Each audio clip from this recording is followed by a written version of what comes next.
Sir 25/1/2024 அவங்க தேர்தல் ஆணையத்தில் இந்த கட்சியை பதிவு செய்ய அவர்கள் தீர்மானிக்கப்பட்டு 2/2/2024 அன்று அஃபிஷியலாக அறிவிக்கப்பட்டது. இந்த மாதிரி தமிழக வெற்றி கழகம் அப்படிங்கிற ஒரு பார்ட்டி தொடங்கியிருக்கோம் அப்படின்னு சொல்லிட்டு. சரிங்களா சார்? ஆமாம் சார். ஆமாம். இன்னைக்கு இவங்க ஒரு கொடியை ஸ்டெப் பை ஸ்டெப்பாக பண்ணுறாங்க. அதாவது ஒரு எதிர்பார்ப்பை இவர் ஒரு நடிகராக இருக்கக்கூடிய காரணத்தினால் எதிர்பார்ப்பை எகிரச் செய்வதற்காக இந்த ஒரு யுக்தியை இந்த தமிழக வெற்றி கழகம் செய்யலாம். அது ஒன்றும் தவறெல்லாம் கிடையாது.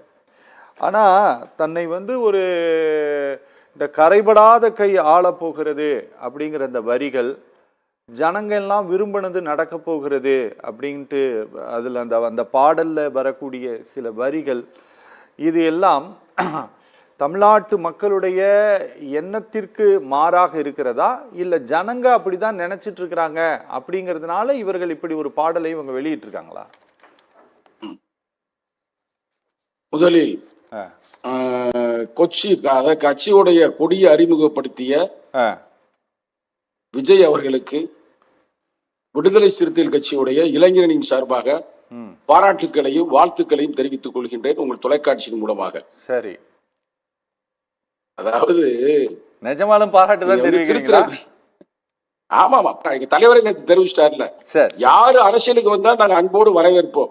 அந்த காலகட்டத்துல ரஜினிகாந்த் அரசியலுக்கு வரும்பொழுது கூட பல பேர் எதிர்த்தாங்க, வாங்க அரசியல் பண்ணுங்க அப்படிதான் நாங்க வரவேற்றோம். அந்த வகையில் விஜய் அவர்களையும் நாங்கள் வரவேற்கிறோம், மாற்று கருத்து இல்லை. ஆனா சினிமா மாதிரியே அவர் செய்யறாரு. இப்ப எப்படி ஒரு ஃபர்ஸ்ட் லுக் போடுவாங்க, அடுத்து ஒரு பாட்டை போடுவாங்க, அடுத்து ஒரு ட்ரெய்லரை போடுவாங்க, அது மாதிரியே பண்றாங்க. அரசியல் என்பது வேறு, சினிமா என்பது வேறு என்பதை அவர் அதிவிரைவில் உணர்வார். அதுல எந்த வகையான மாற்று கருத்தும் இல்லை. ஆனா நீங்க சொல்றத பார்த்தா பாட்டுலாம் நல்லாத்தான் இருக்கு. பாட்டு சினிமாக்காரதே அந்த பாட்டு எழுதியிருக்காரு, நல்ல வெறி, சினிமாக்காரதே மியூசிக் நல்ல வெறி ஏறுது சார் பாட்டை கேட்டா. ஐயோ ரொம்ப ஐயா அப்படிலாம் இல்லையா, படத்துல வர பாட்டு மாதிரி இருக்கு. திரைப்படத்துல ஒரு இன்ட்ரோடக்ஷன் சாங் மாதிரி எங்க கவிஞர் கபிலனை கூட போட்டிருந்தா கூட இன்னும் வரி ஏற்றிருப்பாரு. அவர் தான் புலி உருமுதெல்லாம் போடக்கூடிய ஆளு. இன்னைக்கு அவர் நம்ம நண்பர் தான், அவர் விவேக் எழுதியிருக்காரு நினைக்கிறேன். சிறப்பு தான். அது எப்படி இருக்குன்னா, நீங்க நடந்த நிகழ்வு நான் சும்மா வரவேற்றுட்டேன்ல, அவருக்கு பாராட்டி தெரிவிச்சிட்டேன்ல. அதாவது ஒரு சினிமா அப்ப வருதுன்னா அதுக்கு முன்னாடி எப்படி எல்லாம் மக்கள் எதிர்பார்ப்பா இருப்பாங்களோ அது மாதிரியா இருக்கு.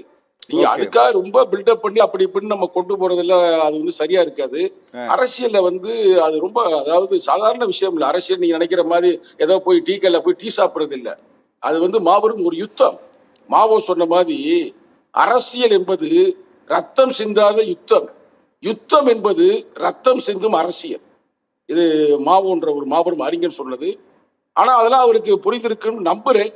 அதுக்காக அவர் யானையெல்லாம் காட்டுறாரு, 2 யானையை காட்டுறாரு. அதுக்குள்ளேயே இப்ப ஒரு கட்சியில இருந்து அது வழக்கு தொடுக்க போறாங்க. அது யானை எங்களுக்கு சொந்தவங்க, நீங்க வாட்டி யானையை காட்டாதீங்க அப்படின்ற மாதிரி. அது மட்டும் இல்லாமல் அந்த யானையை பாருங்களேன், 2 யானை வருதுங்க. ஒரு கருப்பு யானையத்தை வெள்ளை யானை காலி பண்ற மாதிரி காட்டுறாங்க. நம்ம தோழர் ராஜசேகர் பேசும்போது அது ஆசிவகம் என்ற தமிழருடைய வரலாற்றுக்களை பிரதிபலிக்கிறேன்னு சொல்றாரு. சிறப்புத்தான். புத்தர் கூட அவங்க வரலாற்றுல அவர் வெள்ளை யானையை அவங்க தாயார் கனவு கண்டதை போல் சொல்லுவார்கள்னு. அவ்வளவுக்குலாம் விஜயில இருக்கிற டீம் சிந்திச்சிருப்பாருன்னு அவர் ராஜசேகர் ரொம்ப சிந்திக்க வேண்டாம். அவங்க ஏதோ ஒரு படத்தை எடுக்கிற ட்ரைலர் மாதிரிதான் பண்ணிருக்கிறாங்கன்னு நான் நினைக்கிறேன். இன்னமும் கூட சொல்ல போனா யானையை வச்சதுனால ஒரு கருத்து சொல்றேன். நீங்க அதுக்காக அவர் அது மாதிரி நினைச்சிட வேண்டாம். புரட்சியாளர் அம்பேத்கர் ஒரு பதிவு செய்வார். நான் முக்கியமா அந்த தருணத்தில் சத்தியம் தொலைக்காட்சி மூலமா பதிவு செய்ய விரும்புகிறேன். அவர் தேர்தலில் தோத்து போயிடுறாரு புரட்சியாளர் அம்பேத்கர். அப்ப அவங்க மைக்க காட்டி கேட்கிறார், என்னங்க நீங்க மக்கள்னு கடந்தீங்க, கடைசியில தோத்து போயிட்டீங்களே அப்படின்னு கேட்கும்போது அவர் ஒரு கருத்தை சொல்லுவாரு, என் மக்கள் இந்த யானையை போன்று இருப்பவர்கள், ஆகையால் தான் இவர்கள் பிச்சை எடுக்க விடுகிறார்கள். ஆனால் ஒரு நாள் இந்த யானைக்கு அதாவது கோபம் வரும், யானைக்கு மதம் பிடிக்கும். அப்பொழுது என் மக்கள் யார் என்று இந்த உலகுக்கு தெரிய வரும். அப்பொழுது யாரும் இருக்க மாட்டார்கள் அப்படின்னு புரட்சியாளர் அம்பேத்கர் அவர்கள் அந்த காலகட்டத்தில் பதிவு செய்தது. என்னுடைய மக்களை பிச்சை எடுக்க வரீங்களா, ஒரு நாளைக்கு பாருங்க மதம் கொண்ட யானையை போல் கலவரம் செய்வார்கள் அப்படின்னு அவர் சொல்லிட்டு போயிட்டாரு. ஆனா அதெல்லாம் படிச்சிருப்பாங்களா அப்படின்றது எனக்கு பக்கத்துல இருக்கிற ஆளுகள் எல்லாம் பார்க்கும்போது அப்படிலாம் தெரியல. அதனால ஏதோ ஒரு படத்துக்கு எடுக்கிறதுக்காக ஒரு பாட்டை போட்டு ஒரு கொடியை ஏத்தி ஒரு மியூசிக்க போட்டு ஆளுகளை பூரா ஒயிட் அண்ட் ஒயிட் சட்டையில வர வச்சு ஒரு சினிமாவுக்கான முன் உத்தியத்தை செய்திருக்கிறாங்க. நீ நினைக்கிற மாதிரி மக்கள் விரும்புகிறார்களா, அதுவா இதுவா அப்படிலாம் இல்லைங்க. சினிமாக்காரர்களுடைய வரலாறுலாம் முடிஞ்சு போச்சுங்க. எம்ஜிஆர் காலத்திலே முடிஞ்சு போச்சு. நான் நெறியாளர் ஒரு பல காலமா நீங்க இந்த இதுல இருக்கிறீங்க, இந்த டிபார்ட்மெண்ட்ல. அவருக்கு பிறகு வெற்றி பெற்ற ஒரு ஆளை சொல்லுங்க பாப்போம். வந்தாரு ஐயா கமலஹாசன் தான் பக்கத்துல இருக்காரு. பாவம் அவர் இப்ப திமுகவோட சேர்ந்துட்டாரு மாதிரி. அதுக்கு முன்னாடி போருங்க யாரு வந்தாரு, ரஜினிகாந்த் வருவேன்னாரு. கடைசி வரைக்கும் வரல. அவர் கொரோனா சொல்லி அவர் உயிர் தப்பிச்சு போயிட்டாரு.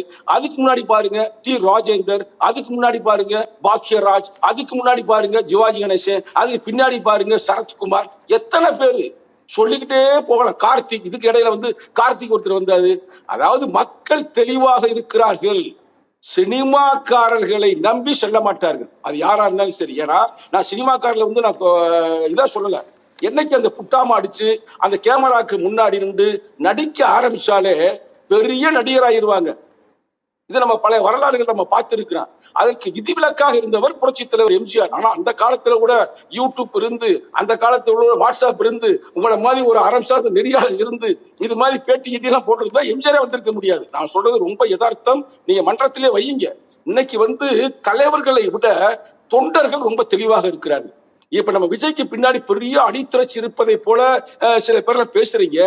ரசிகருங்க. நாளைக்கு அஜித் கூட நான் ஒரு கட்சி ஆரம்பிச்சேன்னா அதுக்கு வருவாங்க. நாளைக்கு தனுஷ் கூட கட்சி ஆரம்பிக்க அதுக்கு வருவாங்க. எல்லாருமே அங்கங்க ஆளுல வச்சிருக்கீங்களா, சேர்த்து வச்சிருக்கிறீங்களா? அதனால நீங்க திரைப்படத்தினுடைய புகழை வைத்து ஆட்சி அதிகாரத்தை கைப்பற்றி விடலாம் என்று நீங்க நினைக்கலாம். அது உங்களுடைய ஆசை, அது தப்பு இல்லை. ஆனால் அது நிறையாசையாகத்தான் முடியும். நீங்கள் மக்களிடம் செல்ல வேண்டும், மக்களிடம் பழக வேண்டும், மக்கள் உள்ள பிரச்சனையை நீங்கள் தீர்க்க வேண்டும், மீடியாவிடம் பேச வேண்டும். சும்மா கொடியை ஏத்திட்டு போடியே போகக்கூடாது. அது மக்கள் எப்படி போக முடியும் யோசிங்க. ஏன்னா மீடியாக்காரே ஏதாவது கேள்வி கேட்க போறேன், பதில் சொல்லணும்ல. மீடியா என்பது 4 தூண்களில் அது ஒரு தூண், முக்கியமானது. ஜனநாயகத்தின் பம்புகளில் பத்திரிகையாளர் என்பவர் முக்கியமான தூண். அப்ப அவங்ககிட்ட சார் எனக்கு சார் அதாவது இங்க ஒரு பெரும் தேவை இருப்பதாக, இங்க ஒரு வேக்கம் இருக்கு, அதை நம்ம தான் ஃபில்அப் பண்ணோம் அப்படிங்கிறதுக்காக வருகிறாரா அப்படின்ட்டு எனக்கு தெரியல. பட் எல்லாரும் சொல்வதை போல இங்க ஒரு சேஞ்ச் இந்த ஸ்டேட்டுக்கு தேவை அப்படின்ட்டு கருதியதால் அவர் தொடங்கினாரா, இல்லை தனக்கு இருக்கக்கூடிய ரசிகர்களுடைய வாக்குகள் தன்னை ஒரு உச்சாணி கொம்புல கொண்டு போய் உட்கார வைத்து விடும் அப்படிங்கிற நம்பிக்கையில அவங்க இந்த முயற்சி எடுக்கிறாங்களா? ஐயா கரெக்டா கேட்டீங்க. சிறப்பான நெறியாளருடைய கேள்வி, மிக அருமையான கேள்வி. இது மூலமாக விஜய் கட்சிக்காரர்களுக்கே நான் பயிர் சொல்ல விரும்புகிறேன். நீங்க சொன்ன 2வது தான் உண்மை. அதாவது எனக்கு ரசிகர் பட்டால் நிறைய இருக்கிறாங்க, என் படத்தை ஓட வைக்கிறாங்க. இன்னைக்கு கூட ஒரு சூப்பர் ஸ்டாருக்கு இணையாக, ஏன் சூப்பர் ஸ்டார் கூட சொல்லலாம், அந்த அளவுக்கு நல்ல ஒரு திரைப்படத்துல நல்ல ஒரு உச்ச நடிகராக இருக்கிறாரு. அதுல வருவாங்க தமிழர்கள் தான் கூத்தாடிகளை பார்த்தாதே மயங்கிருவாங்கல்ல, அது மாதிரி வருவாங்க. ஆனா ஓட்டு போட மாட்டாங்க ஐயா. ஓட்டு போடுறதுக்கு வாய்ப்பு இல்லை. வருவாங்க, போவாங்க, கோஷம் போடுவாங்க. அது எத்தனை பேரு? மேக்சிமம் 10 விழுக்காடு. நான் சவால் விடுறேன், இந்த தருணத்தில் அவர் மட்டும் தனியாக நின்று தேர்தலை சந்தித்தார், அவர் மட்டும் என்ன ஜெயிப்பாருங்க. நான் இன்னைக்கு சொல்றதை ரெக்கார்டை வச்சுக்கிறீங்க. வருங்காலங்களில் நீங்களே போட்டு காட்டுவீங்க. சங்கத்தமிழ எவ்வளவு கரெக்டா போர்காஸ்ட்ல பண்ணாருன்னு. அவரை தவிர யாரும் வெற்றி பெற முடியாது. அவர் ஒரு ஆள் எப்படின்னா அண்ணன் விஜயகாந்தை போல இவருக்கு அந்த செல்வாக்கு இருக்கு, ஒரு நடிகன்ற செல்வாக்கு. அவ்வளவுதான். இவர் போய் ஆட்சியை பிடிச்சிருவாரோ, அதிகாரத்தை பிடிச்சிருவாரோ அப்படிலாம் இல்ல. ஒருவேளை இந்த ஆந்திராவை போல, பவன் கல்யாணை போல சில கூட்டணிகளை அமைத்து அதுல இவர் பங்காக இருந்து அவர் யாராவது ஒருத்தர் முதல்வராக கை காட்டினால் அந்த ஒரு 10 விழுக்காடோ, ஒரு 12 விழுக்காடோ, இல்ல 8 விழுக்காடோ பயன்பெறலாமே ஒழிய, நீங்க நினைப்பதை போல இவர் ஆட்சி அதிகாரத்தை கைப்பற்றிடுவாரு அப்படின்னா நடக்காதியா. நாங்க தெளிவாக சொல்கிறேனே. அதே நேரத்துல அதே நேரத்துல தலைமை பண்பு என்று இருக்கிறது. தோன்றும் தலைமை, தோற்றுவிக்கப்படும் தலைமை, தோற்றம் அளிக்கும் தலைமை. இது முக்கியமானது. நான் விஜய் ரசிகர்களுக்கும் விஜய்க்கும் நான் வகுப்படுத்த விரும்புகிறேன். தோன்றும் தலைமை என்றால் என்ன? நாட்டில் இருக்கிற சிக்கல், நாட்டில் இருக்கிற பிரச்சனை, நாட்டில் இருக்கிற துன்பம், அதுக்காக தன்னெழுச்சியாக உருவாருவார்கள் தலைவர்கள். அப்படிலாம் இவர் இல்ல. ஓப்பனா சொல்றதுக்கு என்ன, இதுல ரஷ்யர் இருக்கிறாங்க, இங்க கொஞ்சம் கேப் இருக்கு, பில் பண்ணுமா வரல, அப்ப அங்கேயும் தோத்து போனாரு. அப்ப தோன்றும் தலைமை அல்ல, தோற்றுவிக்கப்படும் தலைமை. சில பேர் தோற்றுவிப்பாங்க, படுறா, புக்க படுறா, அதை படுறா, இதை படுறா, போய் போராட்டத்துல கலந்துக்கடா, அப்படி செய்டா, இப்படி செய்டா, அப்படியும் வருகிறார்கள். நீ யாரை வேணுமாலும் யோசிச்சுக்கிறீங்க, இது பொருந்தும். அது தோன்றும் தலைமை, தோற்றுவிக்கப்படும் தலைமை, தோற்றம் அளிக்கும் தலைமை. ஒண்ணும் தெரியாது, பக்கத்துல 2 பேரும் 3 பேர் இருப்பாங்க. பாடுறா, டே சூப்பரா வர்றடா, உனக்கு கூட்டம் கூடுதுடா, வந்து கொடியை ஏத்துறா, ஆடுறா பாடுறா, அங்க ஒரு டான்ஸ போட்ட இங்க ஒரு டான்ஸ போடுறா அப்படின்னு சொல்லலாம். அது மாதிரி பல தலைவர்கள் வந்திருக்கலாம். ஆனால் வரலாற்றில் அவர்கள் தோல்வியுற்றார்கள். நான் வெறுப்பு இல்லாமல் நான் இந்த கருத்தை சொன்னேன். தலைமை பண்பு, இந்த 3 தலைமை பண்பு தான். இது எங்கள் தலைவர் எங்களுக்கு வகுப்படுத்தார் ஆரம்ப காலத்தில் இளந்திருத்தி எழுச்சி பாசறைக்கு.